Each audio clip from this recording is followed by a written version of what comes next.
Welcome to another exciting episode of the Andre the Beast Creighton Show. Back by popular demand, Season 2 wrap-up, produced by the IMB Studio, and yours truly, Andre the Beast Creighton. We got in the house the one, the only, the Brazilian bombshell, Jessica Javens Talk. What's up, girl? Hey, Andre. Back for Season 2 wrap-up. I know. We got 3 more days, and it's launching next week. Can we stay an extra week? I'm just having so much fun. Yeah, it is fun. It is definitely fun. I'm having so much fun. So what's been the fun part so far? You wrapped up Season 1. You learned a lot. What's the difference between what you learned from Season 1 and going into Season 2? Because you definitely have really went from soft-spoken to really like that beast Brazilian type. I know. And, it's funny because when you come from being in corporate for so long, everything has to be, professional and all that stuff. Yeah. But when it comes to podcasting, there's so much that you don't know about until you actually go through, especially if it's the professional way. I'm not just, having a camera in my living room. Mm-hmm. So I love just the ability to learn so much that I never thought that was behind a podcast. Such as what? That's good for the audience to know. Like what? Because everybody think you can just get a microphone. Yeah. And we got Ziggy here in a minute. We're going to get him involved in this. But you just think everybody just gets a microphone and just talks, and all of a sudden, it doesn't work like that. What have you learned so far? Let me see where I can start. Number one is just to bring out yourself, your personality. And when you're on screen, it doesn't come out as much. So you really have to put a little more effort in making sure it comes out. Number two, the quality of the questions. That's key. Yeah. Like, this is not just, hi, how you doing, and talking about just regular. You need to know how to ask questions. That's humongous. That's the quality of the podcast here is the questions. Number three, there's no end of the list, by the way, but I'm just going to try to. Number three, that was extraordinary, is just meeting so many different people in so many different industries. Right. And what they've gone through, where they're at now, what they're making happen, and the changes is just mind-blowing. It's just the best thing ever. When does your season end, and when does the new season start? Because you're almost ready to go into another season. Man, time is like flying. I know. So early 2026, we're going to be already preparing the launch for Season 3. Wow. Any ideas, any tidbits for the audience to look forward to? Oh, my gosh. Like last night, you had over 1,000 people on your live. And I sat there and watched you. Look, I was getting pissed. I was like, hey, I was like, look, you need to unplug for a few minutes. You know how we were talking about. You need to unplug. You're off the clock now. She's like, this is Jessica. I'm live. Oh, hey, Jimmy. Hey. I'm like, okay, do we need to go back on the clock and work? Because you don't know how to cut it off. But that's how you need the different dimensions and different ways that you're contacting your audience. Right. I can't just, be in one social media doing one type. You need to be in different dynamics and different ways, so you're reaching people in different platforms and different things. Some people love lives. Other people like to watch a podcast. Some people don't have the patience for that. They want to watch the shorts. So you got to have all of that, How has the podcast shifted where you were at first to where you at now? And then we're going to get into our guests. Has it elevated you? Is what I mean. Has it elevated you? Has it taken your game to another level? Like, how much has podcasting affected you as a brand, is what I'm saying. It is very important because it's Am I asking the right questions? Yes, you are. So what happens is there is so much that you can portray and help the community and create an impact, especially because I want to be able to reach people no matter where they are in the world, if you're just giving little its and bits. So the podcast just give you the opportunity to give much more content, depth, and talk about things that people are really wanting to hear. So being authentic, being bold, being natural, just like we are right now, there's no script.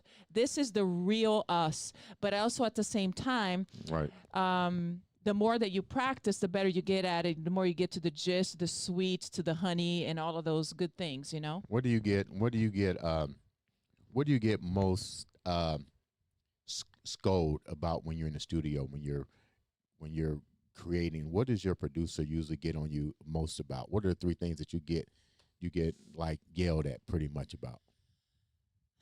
Okay. Number one is where I'm looking.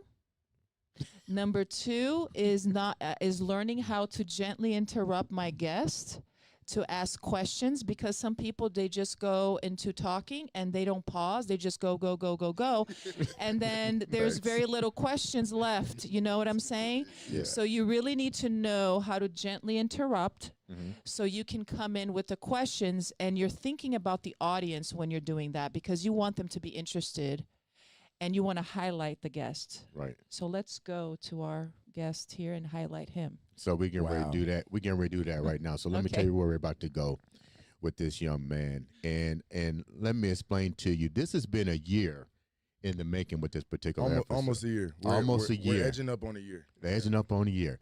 Yeah. And my deepest apologies, but my humble thanks for being so patient.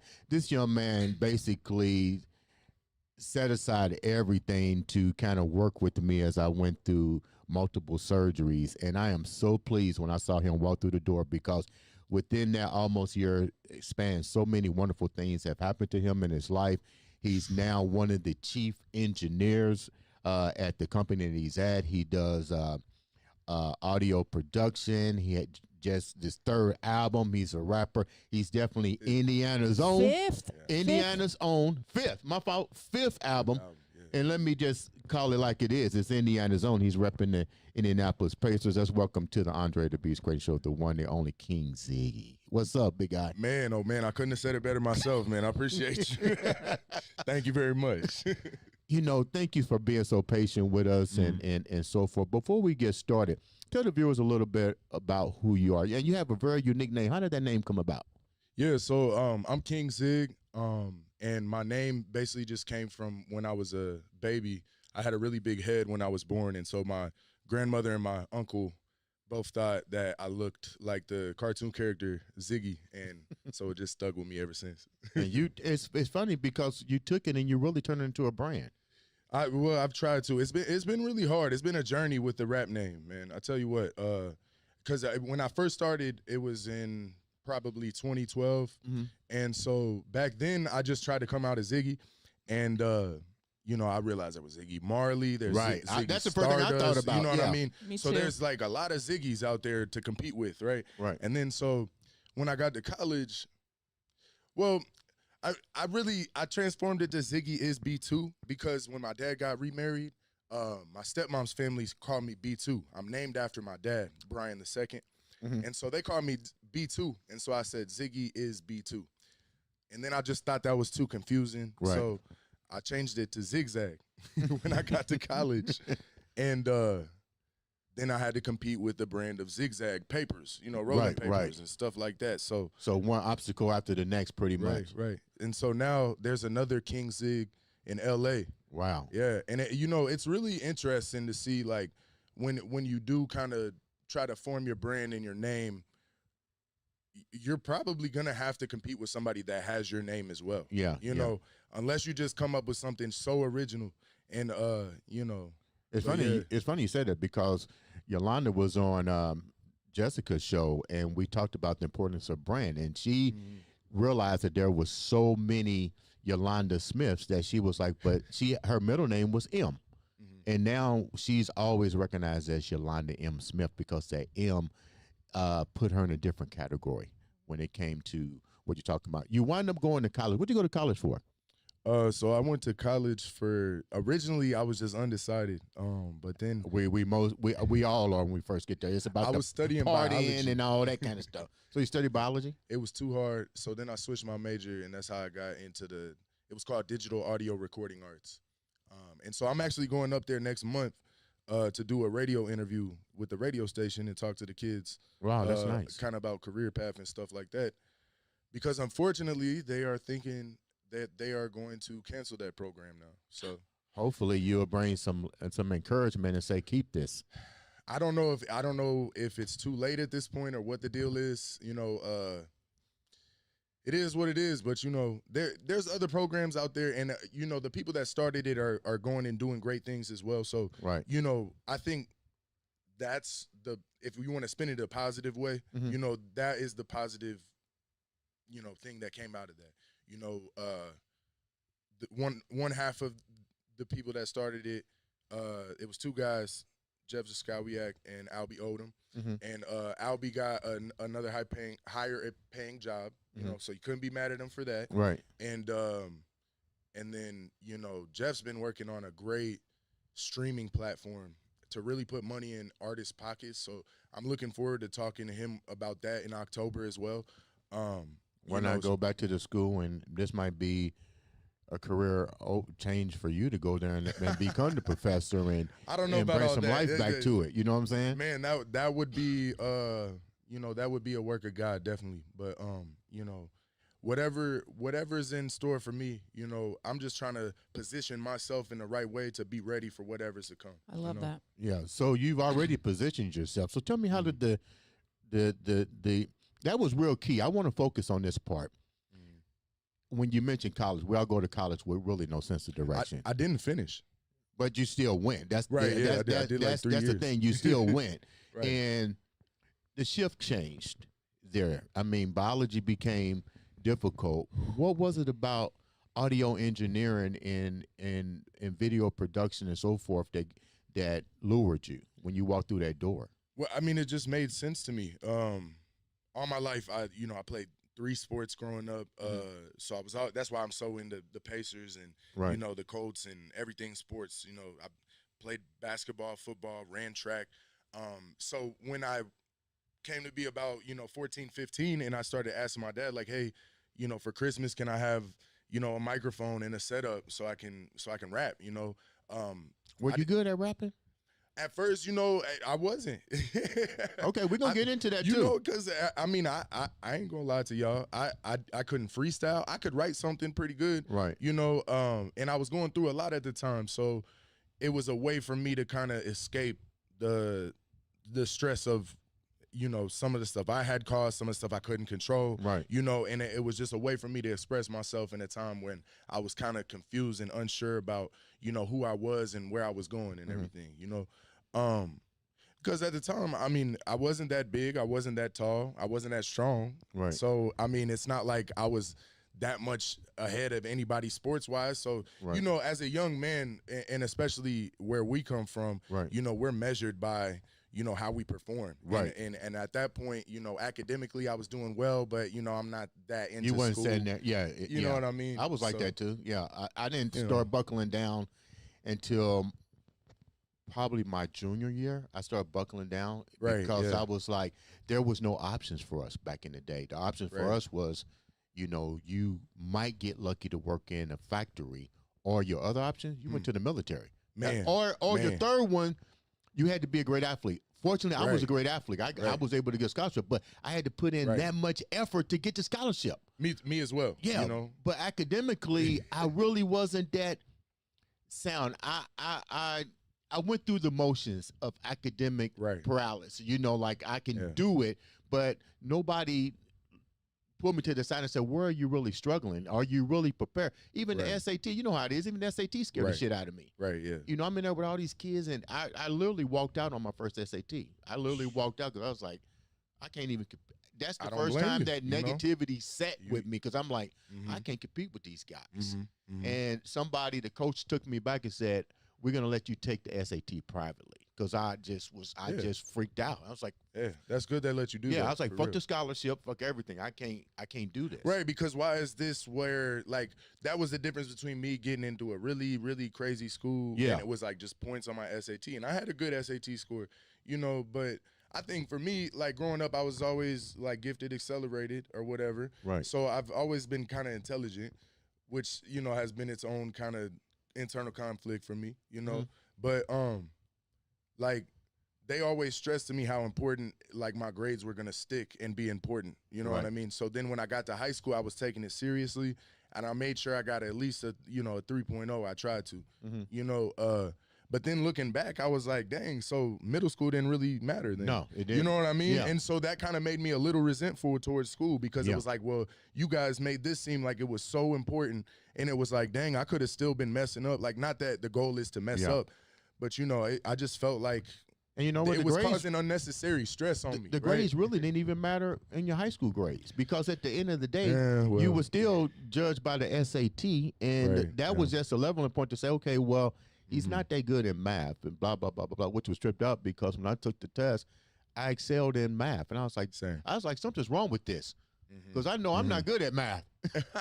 That's funny. That's funny you said that. Yeah, yeah. I was actually better at the ACT than the SAT, but you know, I was getting recruited for football. So at the time I went to a smaller school. I went to Guerin Catholic, and you know, back to just, you know, that that expectation to perform. You know, I mean, it was so hard, like you said, just to get recruited and get a scholarship. Yeah. And it was like I had 1,200 yards receiving, 16 touchdowns, 72 catches my senior year, but I went to a smaller school, so you know, I wasn't looked at. Like if I did that at like Carmel High School or Warren Central or North Central or anywhere else but where I went. You know what I mean? Yeah. And that's not there's nothing wrong with that. You know, I'm not mad about that, but it is something that you learn to, like, you have to look within, you know, because some kids, they can succeed in that environment, right? They dig deep in within themselves and say, hey, regardless of the odds being stacked against me, and me maybe not being athletically gifted, you know, with my God-given ability, I'm still gonna put in the work that it takes to get there, right? I had that same mindset, you know. You mentioned, I'm sorry, Jessica, you got a question? No, not yet. You mentioned a stepmom. Yeah. What was your childhood like growing up? Man, was your mom and dad real close together? When they separated, were you guys still close? I mean, what was that like for you, and still being able to excel? I think, you know, looking back overall, the things that I went through as a kid, that was probably the hardest thing.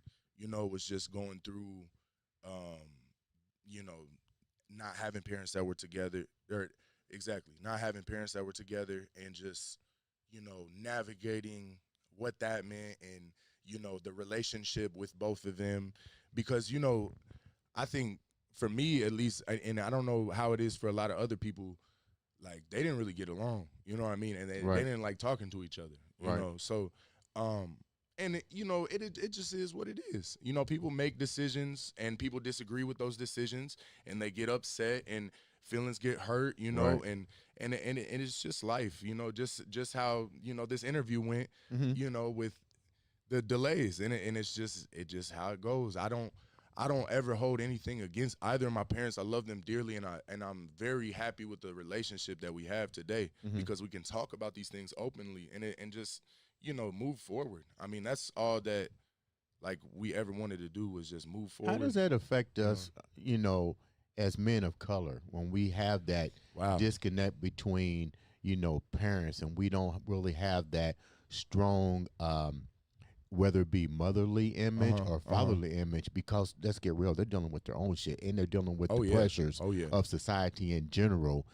Trying to raise kids, but still dealing with the pressure of, you know, employment, their own sort of peer pressure. Have you encountered any kind of, let me call it, instability with trying to go into your own relationships? Because you was looking for that as we look for that in our house. Because when you hear, it's just so funny when you hear people have great parents going to say, "Oh, I never had that. Oh, everything was great." You know, but what about the ones that don't have that? You know what I mean? That's a different thing. What was that like for you? Yeah, you know, as a person of color, I think it just kind of added another layer to the mix of just like a stereotype I had to break, you know what I mean? Because already there's so many stereotypes of being black, right? But then being mixed, I don't think people really understand like the stereotypes of being mixed as well. So then you get it from both sides, being a mixed person. And so then not having my parents together, obviously, you know, and then, you know, my dad raised me, so people would always ask questions. Why is your, because we're in Indiana, it's a mother state. You know what I mean? I've been there. You know what I mean? So you gotta sit there and wonder why is this kid not? You know what I mean? People really wonder, like, is she still here? Like, yeah, my mom's good. Like, no, she just dealing with what she dealing with. You know what I mean? And I think now, just looking back, I can see, like, you know, the sacrifices that she did make when she had to, and then, you know, the times when she really struggled and wasn't able to make those sacrifices. And I just think my dad was able to stay consistent that whole time, and he didn't have to deal with kind of like the addictions and stuff like she did. Like, he's obviously, all of us have our vices and everything like that, but, you know, I think that affected my mom a lot more than it affected my dad. And I mean, you can see it when you see the direction that both of their lives went, you know. So, but like I said, you know, everything happens for a reason, and they both teach me different things. You know what I mean? Like what? What did your mom teach you? What your dad teach you? Man, so I would say I'll start with my dad. You know, my dad always just told me, like, self accountability. I feel like it just sums up, you know, everything that my dad has taught me. You know, to be a man is to be self accountable, and to be aware of, you know, the things that you're doing. I think. He's always told me, like, you know, you can lie to yourself, but the only thing that's worse than lying to yourself is believing the lie. You know what I mean? Yeah. Oh, man. So that's kind of what my dad taught me. I think my mom, she's just taught me to love who I am. You know, it had been hard for me, you know, growing up, just looking at myself in the mirror and being like, man, I'm really not like any of these people. You know what I mean? I went to predominantly white schools growing up, and so, you know, I mean, they didn't call me white, you know what I mean? So obviously I'm black, but then again, it's like, if I go around black people and I just claim I'm black, I'm black, then it's like, well, hold on, you about 20% European in you, man. You know what I mean? So, and I get you, because even when I was in high school, me and Jessica was talking about that. There was an all-black school, which was Monroe High, which is where Deion Branch went to, and some of my friends I know, I went to pretty much all-white school. It was pretty much all white. And I remember trying to mingle, and the stereotype was unbelievable, because you had friends over there, and some people just cut you out. And it was like, okay. And when you get older, you go, now that I'm older, I go, wow, you know what? It was hard to even fit in high school. Oh yeah, definitely. You know what I mean? And isn't it crazy how it's changed? What schools used to be white schools back in the day, and now they're predominantly, you know, black or people of color. You know? Because my dad went to Pike High School, and when he went to my brothers went to Pike High School. Oh, okay. And I always wanted to go to Pike, because it was a prestige mixed type environment. I was like, man, I want to go to Pike so bad, but I went to school and enjoyed it. But go ahead.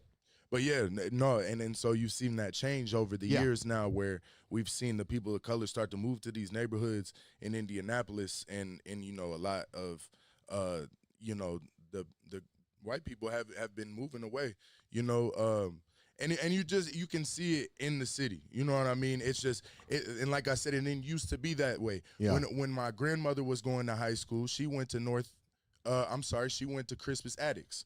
My dad and my families went to Crispus Attucks. And so when she got transferred, for whatever reason, they moved her to Northwest High School. Wow. Space Pioneers. Okay. Right. And she was like one of the first black people to go to that school. Really? Right, yeah. So that's crazy. And see, I remember when they did the integration here. I had just got out of getting ready to start college.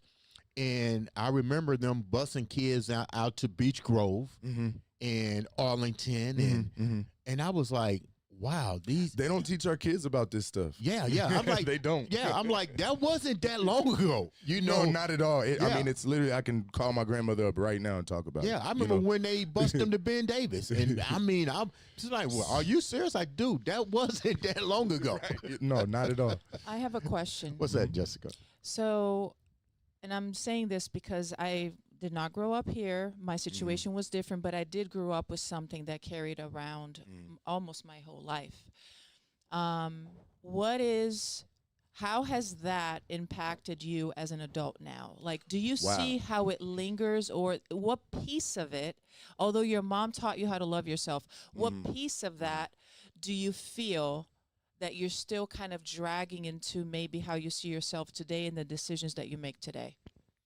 Wow. Yeah. I think it's completely shaped and molded my view of the world and my opinions on things, And I think, when you look at the course of history and when things happen and people ask themselves, why did this happen? Why? And I think we ask that question too much. You know what I mean? Because it's like the answer is right in front of us. You know what I mean? Could you say that again? Because please say that again. Because I say that all the time. We ask why too much when the answer is right there in front of you. You know what I mean? And we act so surprised when stuff happens or when people think a certain way. And it's like, no, this is all I've ever known my whole life. I can remember growing up, being in elementary school. I just had a conversation about this with one of my classmates.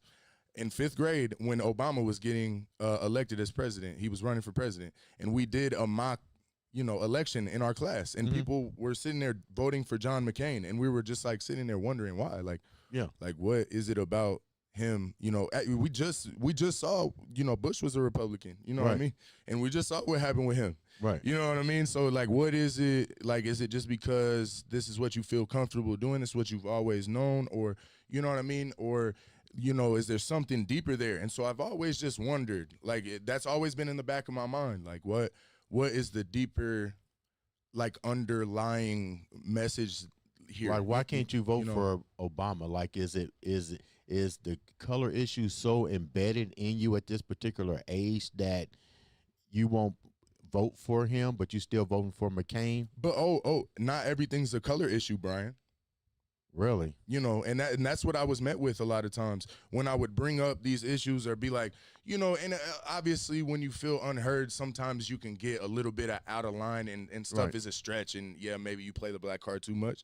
And I can be the first to admit that. But, a lot of times I just felt like a lot of stuff just kind of gets swept under the rug. We try to forget about that. It was for a good cause and things happen. You know what I mean? And really, when you dig deeper, it's like, no, these are preventable things that leaders of the quote-unquote greatest country in the world shouldn't be making. You know what I mean? Right. And we talking about people's lives. We talking about we're not just talking about taxes anymore. You know what I mean? Back then, I think I didn't understand that. And even then, I still think I wasn't really understanding that viewpoint, right?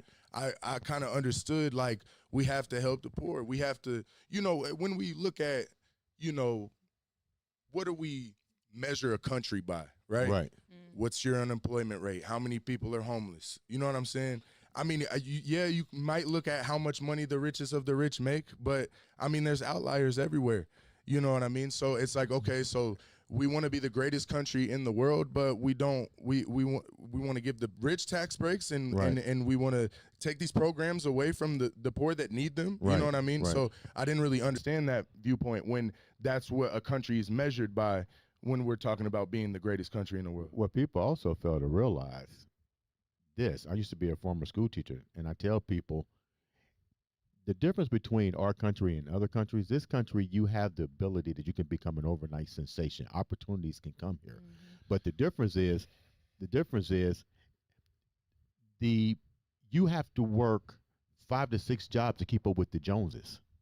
So does that make this country richer, or does the opportunity make us richer? Because if an average person could take average person working an average job 8 hours a day, go to another country, they can live great, because you know why? They're not keeping up with the Joneses. We're not trying to buy a $500,000 home. Right. Here we don't have caps. We can, if you own a construction company, you can charge me whatever you want to charge for the labor and lumber. I'm not going to say, and I got to pay it. Right. So there's no it is the greatest country. It's the greatest country because we allowed to have the greatest opportunities for success. But see, we've fallen in love with this overnight success thing too much. Yeah. You know what I mean? When you look at things that have longevity in this country, like those things don't happen on accident. Right. You know what I mean? So I'm just trying to, again, that's where, like, positioning myself to where, like, when opportunity arises, you'll be ready. Like, I see so many artists out there, so many podcasts, like you guys are saying, everybody's got a microphone, and everybody thinks they can just talk about everything, and it just doesn't work like that. Everybody got an opinion. Well, that's great. They're shooting people for their opinions now. You know what I mean? Yeah, that was That's so crazy. You saw how many people. I had a friend of mine who told me, he called me. He was like, Dre, I lost a lot of friends because of my viewpoint of that shooting. Oh, yeah. And I was like, well, you got to ask yourself, were they really your friends? This is the problem we have. We can't even take a right to freedom of speech without it offending somebody. Right. If it offends you, why not just walk away? Right. And I think it's also important to think before we speak. I think people are so quick to just say the first thing that comes to their mind. And it's like, yo, we got to think about these things. Like, the issues that we're talking about are not going to be solved overnight. Right. You know, again, we've fallen in love with this overnight success, this quick, instant gratification. And it's like, yo, let's slow it down. Let's talk about these things. And maybe, I had this conversation with my family. We go to church together. And, I'll skip the conversation and get straight to my point, you know, out of respect for the privacy of the conversation. Right. But I said, eventually when you're seeing all the students fail, you have to stop telling yourself that it's the student's fault, and you have to start looking at the teacher. Say that again. I you know what? I just told that to somebody. I told my daughter because she was talking about a class that she was having problems with. I said, Cinnamon, it's not your fault. You're not in high school or elementary school anymore. You're in college. You paid that salary. Oh man. And they need to need to fix it where you can succeed. So you need to go to the teacher and say, look, I don't understand your method. Is there another method? Because like I told her, you're paying them and they get evaluated. If you drop the class and they get something dropped, the teacher's out of there. Right. She goes, Dad, I didn't know that.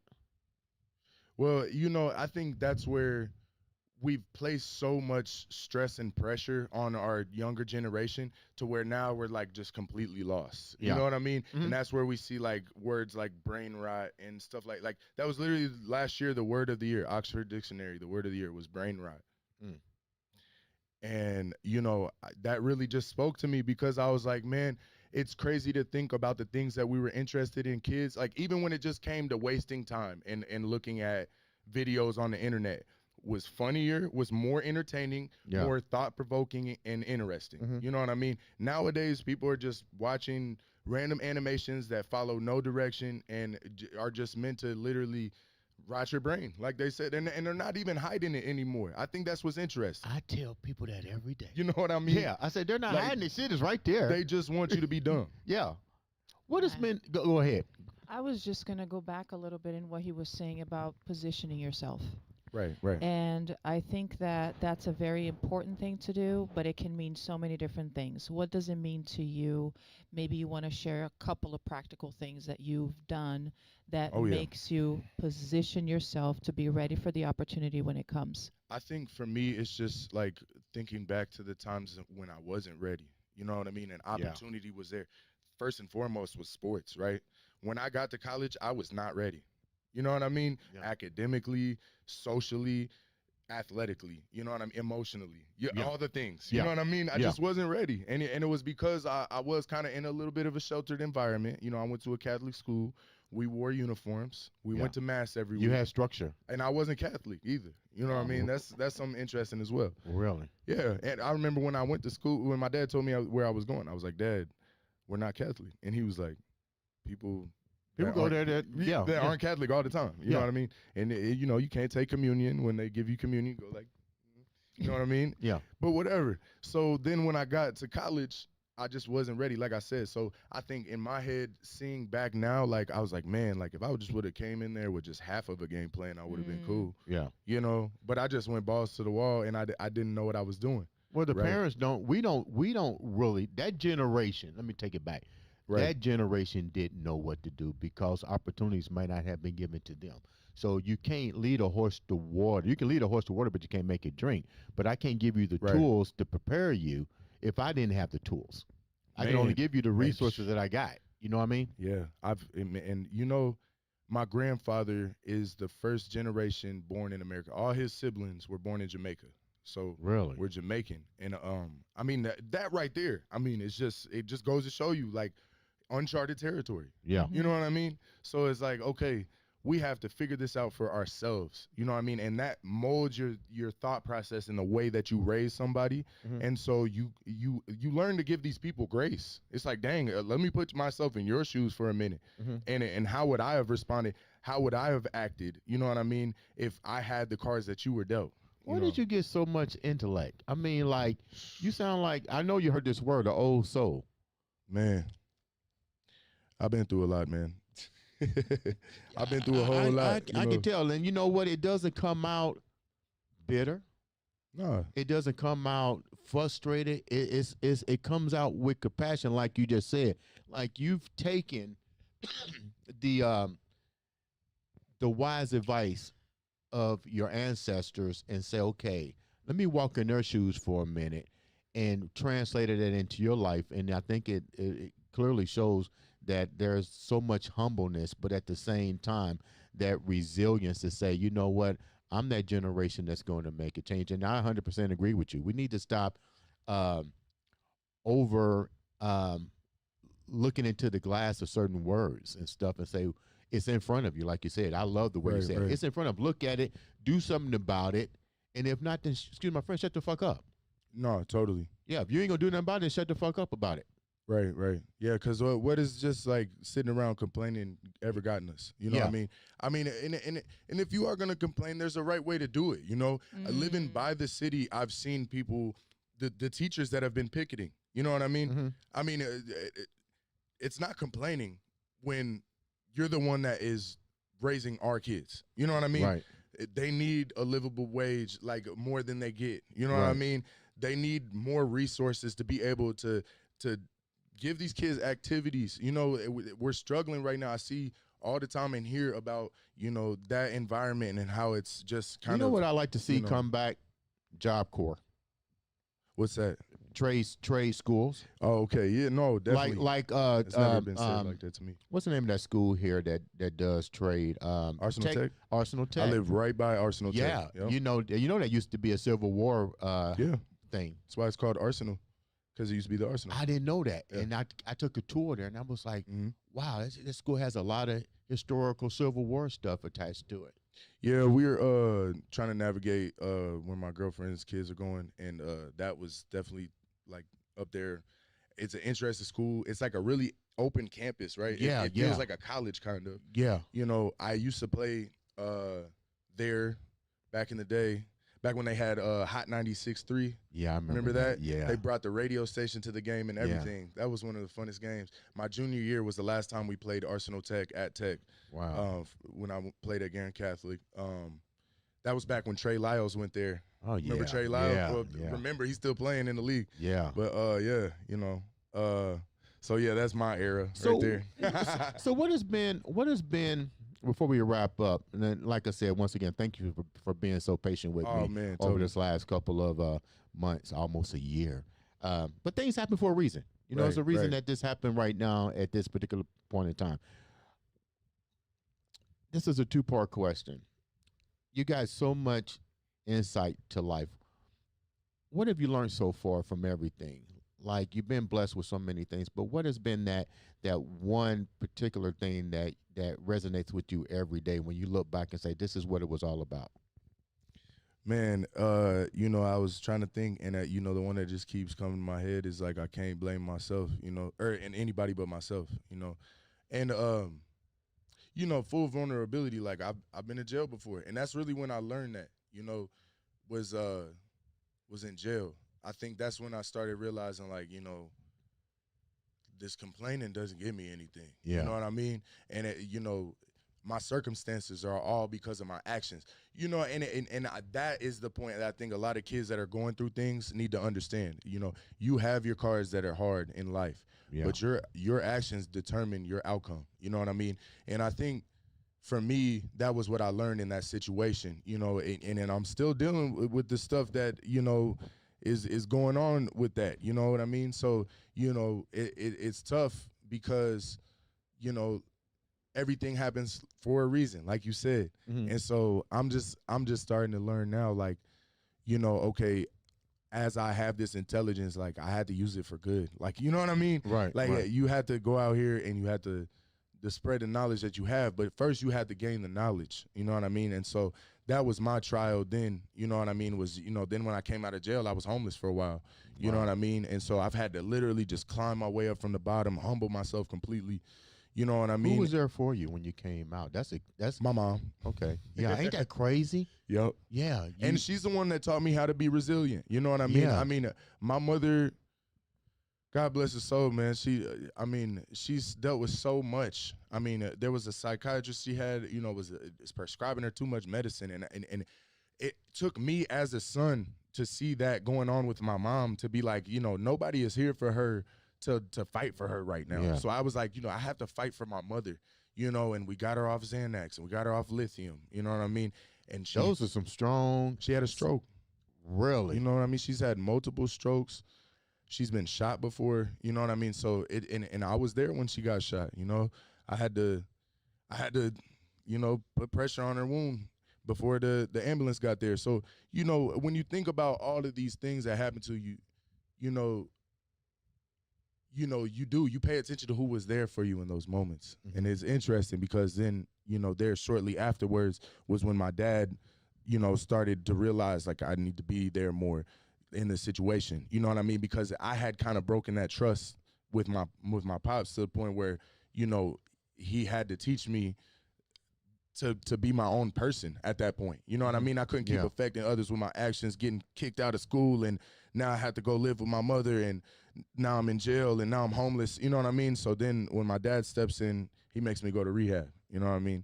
And I don't do much except for smoke weed, maybe take some mushrooms. You know what I mean? Right. So, you know, I mean, it was a humbling experience. I had to humble myself. You know what I mean? I had to take my own emotions out the equation and just be like, hey, I'm wrong. Even if I think I'm right, I'm wrong. You know what I mean? What about your siblings? You know, I think that was my siblings doing great. I'm proud of both of them. And shout out to them. I hope they see this. My brother's at Butler playing football. Oh, yeah. And my sister, I think she's at IU Bloomington now. I don't know. I haven't heard from her in a while. But was at IUPUI, and I think she went to IU Bloomington. When you say you haven't heard from her in a while, you know, she just, you know, I think my sister, you know, I had a tough coming up, and my sister has a different dad than me. You know what I mean? Okay. So for her, like, she's had to find her own way, and I think giving her the space right now, I get you, has shown me, like, hey, like, you know, I gotta figure myself out before I try to be this big brother to my siblings. Makes sense. You know what I mean? Put the mask. I tell people if you're in an accident and there's oxygen, put the oxygen on yourself first. Man. You know, people say that's selfish. No, and I can't be good to you. That's what they tell you on the plane? Yeah, put the mask on first. You know? Yeah, so I can help you. Exactly. Because if you pass out, then what good are you to your family? You know? So, yeah, definitely Do you are miss my that? motivation as well. Do you miss that part because you got real? When you talked about your sister, are you trying to? Yeah, you know, I think because you're too close, family knit, not to have that particular part affect. I think again, this is where I look at my actions, right? Okay, and it's like, okay, I think my sister has a lot of questions. We've never really sat down and talked about why my mom and I didn't really talk from 13 to 18. I think you're going to have to get in the car. You know what I mean? And take a drive. And it's okay. It's okay. I felt the same kind of emotions, but less because, you know, she's kind of had to deal with more with her dad. You know what I mean? Right. And you know, so I never put my sister out there like that. Like, I love her to death, and I'm proud of her for where she is right now. She is focused on herself. You know, she hasn't blocked me or anything. You know what I mean? And sometimes you have to do that. Sometimes you know, you got to set boundaries with your family. Yeah. I've had to do that with my own mother. Yeah. You know, just because, you know, she was there for me in those moments. But then it was like, okay, we gotta draw a line in the sand here and be like, okay, this is a little bit too far. You know what I mean? Right. You've done your job, and I'll take it from here. Wow. So tell me what's going on with you now. You got a new position. You like it. You're getting ready to release another new album. Great success on that. Tell me a little bit about the album. Oh yeah. You know, like how much have you evolved with the albums from the first one to the second to the third, and what makes this one such a unique project for you? I'm so much more focused now. And that really just like totally changes what you want to talk about, right? Right. I think my girlfriend maybe watched some documentaries, like some Michael Moore documentaries. I know a lot of people have their like opinions about him. I like Michael Moore. And you know, I think regardless if you like him or not, you should watch the documentary. Yeah. You know what I mean? But anyway, that really just kind of opened my eyes to a lot of things. Mm-hmm. And so that was like in the middle of me working on the album. I was like, dang, like that's even some personal growth. Like just kind of waking up from what's going on here. You know what I mean? What are we doing every day? Why am I getting up and I'm out and I'm working? You know what I mean? So, you know, I think after kind of seeing like, okay, this is the country I live in. This is where I'm from. You know what I mean? That was what was able to help me see above kind of my just like current situation, right? Because I think we just get caught up in our lives so much that like it's hard to see the bigger picture, right? It's hard to see like, yo, there's people dying overseas and we're funding it. Yeah. You know what I mean? And I think when you think about like what you're contributing to in society and everything like that, you have to know what it is that you're contributing to, right? And so that really kind of laser focused me on like, you know, again, using my intelligence for good, positioning myself for opportunities, you know what I mean? Because, man, this stuff could all be over. And I don't think people understand that. That's not to scare anybody or just to like, I feel like there's a lot of fear mongering that goes on, but I feel like also there's a lot of arrogance here and people think that we're invincible. And I think that's the most dangerous way to think, you know, like you have to be humble and you have to, again, educate yourself on what's going on, you know, before you make decisions, before you just go to balls to the wall like I did in college. And then you wonder why you're in jail and homeless. You know what I mean? Jessica, you got a question before we wrap up? No, I just want to say what he just said is absolutely so important. And I think that people are living in a lot of illusions because of just the oversaturated communication. They just read a headline and they go with it. And they don't take the time to really learn and to really get the information. They are just used to that quick and then their whole belief system and actions are based on pieces of information.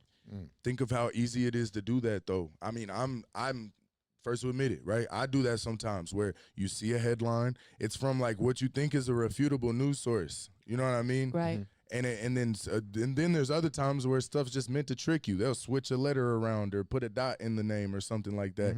And then you're like, man, this was just fake news the whole time. Wow. So I'm going to ask you a question before we wrap up.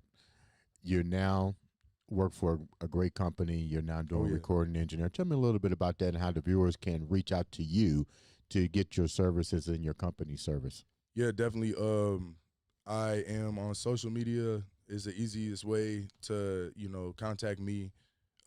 You know, I'm still in the beginning phases, so, you know, we're definitely not like flooded with a whole bunch of DMs. What's your name on social media? It's King Zig, but it's KXNGZXG. So I replaced the I's with X's. And then it's just King Zig on Facebook. Like I have a Facebook page as well. And then, you know, you can always just call up to the studio and ask for me as well. Who's the studio name that you work for? So it's Azimuth Recording Studios. Okay. You're located off of Keystone, you say? Yeah, right off of Keystone. So like right in the heart of the city. So somebody needs a remix, new artists. What do you guys do there? Tell me a little bit about what you guys do there. They do everything. Your job. What do you do? You know, I'm going to take this time to shout them out because, you know, my mentor, Drew, I mean, he's been working with a whole lot of people, man. He's just recently worked with Babytron was one of them. He worked with Vic Mensa. He was able to work with Mark Battles, obviously. There's a kind of popular artist here in town. And so he's been doing a lot of good stuff there. I mean, a lot of like, I feel like it's kind of niche hip hop. You know, I'm like dropping some names right now. I don't know if everybody knows all that stuff, but you know, those are some like Vic Mixes from Chicago. I've been listening to him. He's worked with Chance the Rapper. You know what I mean? And he's a real big, you know, name in Chicago. You know, Babytron, he's like kind of really popular with the young people right now. So that was like during All-Star Weekend, that was a really big name for him. and he's done RNC Mike, I Swear Vazo, just to name a few people. And then the people that have come through Azimuth itself, the owner Ryan Atkins, he's worked with Snoop Dogg, Eminem, Joyner Lucas. I've Migos, heard of this so guy many different now. people. Yeah, now that you mentioned those artists. Yeah. And you know where he went? Carmel No. High School. Really? Yeah, I didn't know that. Wow. Yeah, I didn't know that, man. And my stepmom went to Carmel too, and I went to Carmel my freshman year, first semester. Did you like it? So no, I did not like it. I did not like it. I got to And ask. I just not? I didn't grow up in that system, man. Okay. If I would have grew up It'd been going to different Carmel story. schools, I would have been fine. I Yeah. came from Fort Wayne, so I was like, Yeah. I didn't know anybody, and there was 5,000 kids in that school. Probably more than that now. Wow. So that was tough. Yeah. But yeah, no. So yeah, shout out to them, man. Yeah, Because, I'm they're doing big things. I didn't realize we had so many artists in this city, man. That's why I'm here right now, because they just did Trees Fest in August, and Yeah. I missed the deadline to submit for my performance. I'm definitely gonna get in next Yeah. year. Okay. But man, they always. I mean, last year they did Currency. I think they brought Currency back this year. Really? For Trees Fest, yeah. And it's set up that they went to high school here in town. The people that set it up, and it's a festival that's been going on for like 7 or 8 years. I mean, and it's right here in Fountain Square. Knew nothing about it. I'm always in Fountain Square. You know what I mean? Yeah. So it's a hip hop festival. I mean, people don't even know we have a hip hop festival in town. I had every year. no idea. Yeah. And so I mean, it to accompany Jazz Fest and Black Expo, all the different good things that we have going on in the city. And so yeah, I'm just glad to be a part of it now. Yeah. You know what I mean? I think for so long there, after I got out of that hole I was in, I was just like kind of like, man, that would be cool. You know what I mean? And I was like, I had the experience of going to school and everything. I mean, I had a good background in it. So I was like, okay, I've been going to Azimuth for a while, Yeah. and then I started this job recently that I don't work anymore. And man, that's really what pushed me over the edge to just be like, hey, I need to sit down with the owner and make this happen. And isn't it You know great what I that the mean? owner saw potential in you? Oh man, shout out to him. and growth. I mean, What's the owner's name again? and he's holding me accountable too, Ryan Atkins. He, that's where I say it's a two-way relationship, because he's not just gonna throw me a bunch of clients. Yeah. You know what I mean? I got to bring in my own people, pretty much first before. What do you they look really for in trust your me. own people? That's well, you can say something, Jessica. I'm so sorry. No, go ahead. We could be talking all night. No, I don't. So, what do you look? The reason why I'm asking this, because this platform is designed to educate and empower, right. to keep that beast mindset. So the ideal, you just said something. You basically, he's giving you the tools within his company to really be your own company. Totally. Yeah, Totally. yeah. I'm an independent so the contractor. people can understand that breadcrumb. He's giving you Right. the opportunity to run with it. Yeah. What are you looking for to build your brand, to amplify his brand? Because you just don't want anybody walking in your door. I'm pretty sure he told you that. Right. I mean, it's not that we don't want anybody walking into the door. I think it's just everybody keeping an open mind about the situation. I think I specialize in hip hop and rap. Right. But so for me, the challenge is being able to work with artists across all the different genres. You know what I mean? And so for some bands that come in, you have to mic those up live. You know what I mean? And so these are things that when you're trying to be an audio engineer, you have to think about. They have different events around the city that, Drew was mixing for. I opened up for Mark Battles one time because Drew was mixing that show at the Urban Theater. And so I was able to open up for Mark Battles that day just because of the connection. You know what I mean? Right. And so I was like, okay, I was just peeping game. Okay, you're doing more than just working in a studio. You know what I mean? You're going out to the shows, you're working these shows. And I think that was what I really started changing my mindset on. I was like, okay, these people are going to concerts and they're spending money. You know what I mean? These people are going to the studio. I'm going to the studio and to these concerts, and I'm spending money. And I'm doing this a lot. So it's like, okay, how do I make something back out of this situation? I'm making music myself. I mix it, I master it. People have done it for me. Drew mixed and mastered 2 of my albums.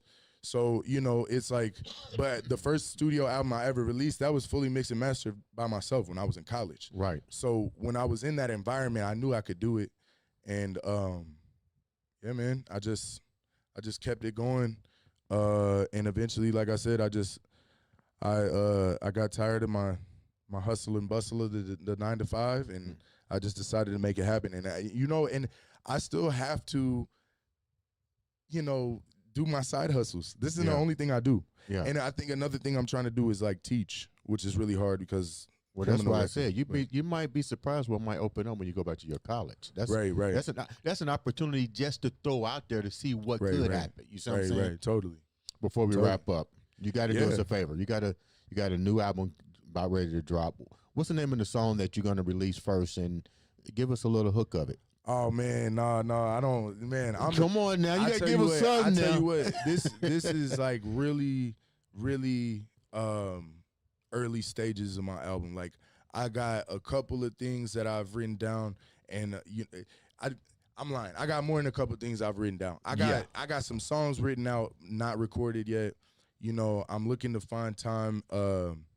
I gotta definitely get some money together because albums are not free, and I'm doing everything independently. So okay. I know how it is with that. That's all I'm saying. It's not that I don't want to give you guys anything. It's just I literally don't have it right now. Like I still a work in progress. You got some old stuff though, don't you? Some old stuff, yeah. Give me some old stuff. Give me an old song that people might remember. I want to make sure they know you're the real thing. Yeah. You can flow. You'd be like, I started out, yo. Go get your mic. Let's give him a beat.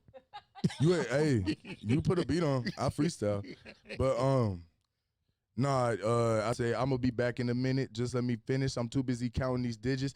I'm gonna be proud when we winning. This the beginning. No, you cannot catch me slipping. This money talking, I listen. Life be teaching me when it do, I pay attention. I need to know that you with it. You need me, I get it. But I'm gonna be back in a minute.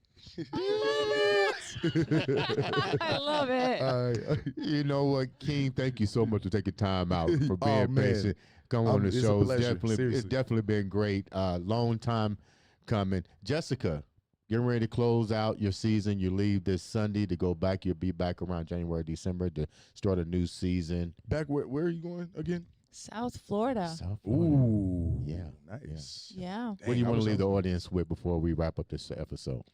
Well, if you guys are, of course, watching this episode, make sure you click the like button and you share this because this is going to inspire a lot of people, but also is going to be coming a kind of awareness. And like Andre said, this is the hot spot for artists, really. It's the hot spot, everything. And I didn't know about this festival. I'm so excited about it. I hope that I can make it next year. Yeah, next year in August. That is so cool. Shameless plug. Yeah.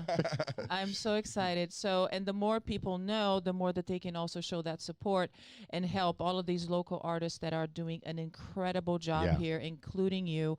And I'm so happy that you came here and that you came when I was here so I can get to know you too. Oh yeah, no, definitely. And when we have an opportunity to meet a person face to face, really, it's just, you cannot compare it. You can't compare it. It's so impactful. It's totally different than doing a Zoom. Totally different. Yeah. And I know it's not possible for you to do it face to face with everybody, but when you do have that opportunity, always go for it. And that's why I'm here too. That's why I travel from South Florida to here so I can record here and do the most that I can because I really value that. It's an experience that you can't compare. That's amazing. Make sure you guys are checking also my podcast, Jessica Javins Talk. You can also hear this on Spotify, Apple Podcast, and soon we're going to be in other platforms, guys. So keep tuned. Ladies and gentlemen, this has been another, and I do mean another, say it with me, exciting episode of the Andre the Beast Creighton Show. Show.